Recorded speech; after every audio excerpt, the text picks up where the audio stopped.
peeps, Tess back in the squat box once again. Chatting again about the old Bergdahl, the Bowe Bergdahl thing. I think it's quite obvious to me now, after having seen 6 of the soldiers who out of 30, who were on the base. Bergdahl didn't fit in. I assume they found out that if he wasn't an atheist, they found out pretty quickly that he wasn't a Christian in the same ilk as them. And you hear them saying, well, he wouldn't drink beer and go to barbecues with other men. I think it was pretty much made clear to him not to come to the barbecues and drink beer with us because you're a damned atheist, or you're a damned heathen, and you don't think like us. I think they ostracised him. He probably felt himself probably more in danger from them than from the outside world, and took to having little excursions outside of the camp. That might be what you might call stupid. It might be what you might call, a mental disorder, to think that you'd be safer with the enemies you're fighting, even if you think that the people you're supposed to be fighting with as brothers hate you and show that hatred towards you, which I believe is what happened with Bergdahl. I don't think he was liked by the other men in his company. And I think they showed it wholeheartedly to him every minute of the day when they could. I think the American soldiers who are now decrying him on Fox News and places like that know fine well that if they'd have treated Bergdahl better, this wouldn't have happened. And they feel guilty. But their reaction to feeling guilty is not to,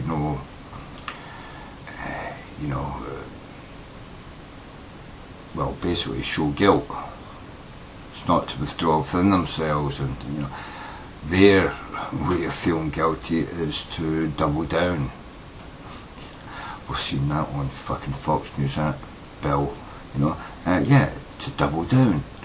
It's to decry everybody else. It's to put the blame on everybody else. You know what I mean? It wasn't my fault that he went out. And they're not going to turn around and say, well, he was disliked and treated badly in the camp, because they don't want people thinking that they were bad soldiers, treating another soldier the way they did. But I think that's what's going on here. Those other soldiers treated Bergdahl terribly. They basically hated him and let him know it. And they're responsible for Bergdahl leaving, not him. Yeah, that's their guilt. That's what I think. They treated him terribly because he wasn't like them.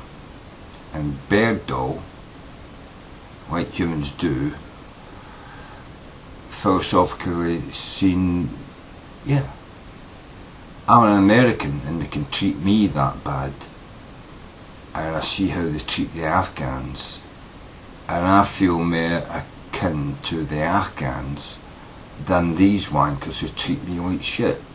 I think that's what was going on in Bowe Bergdahl's head. And you know what? It's not Bergdahl's fault what happened. It was the other fucking soldiers in the camp.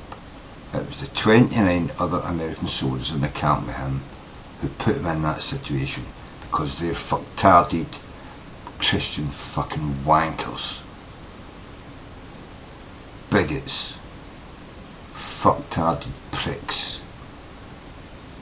And they don't fucking care. And now they're backtracking and saying, we were great soldiers. We were the heroes, he was the enemy, not that. He wasn't the fucking enemy. You turned them into that, you fuckers, I think there's more to be fucking investigated here. Not just Bowe Bergdahl. But I think the people who were in that camp, that needs to be investigated. We need to look at every one of their emails and every one of their diaries and find out what they were saying about what was going on. If you're going to investigate it, let's investigate the whole fucking thing.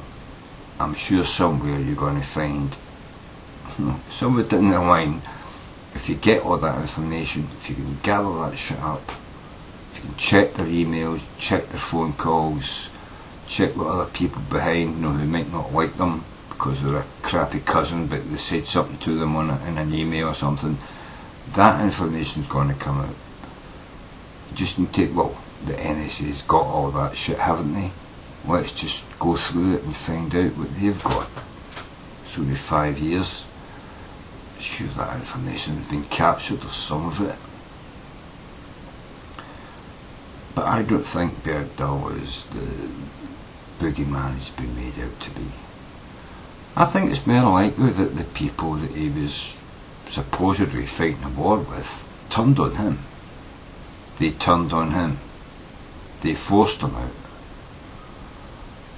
I'm more inclined to think like that, because it's not like a soldier's mentality, but I understand the intricacies of social interactions, and I've been through all that shit several times in workplaces, in education places. I've seen it happen, because I'm different, smart, don't follow the bigoted road of hating anybody who's black, or hating Jews, or disliking Pakis, Muslims, you know what I mean? Yeah. So I accept people.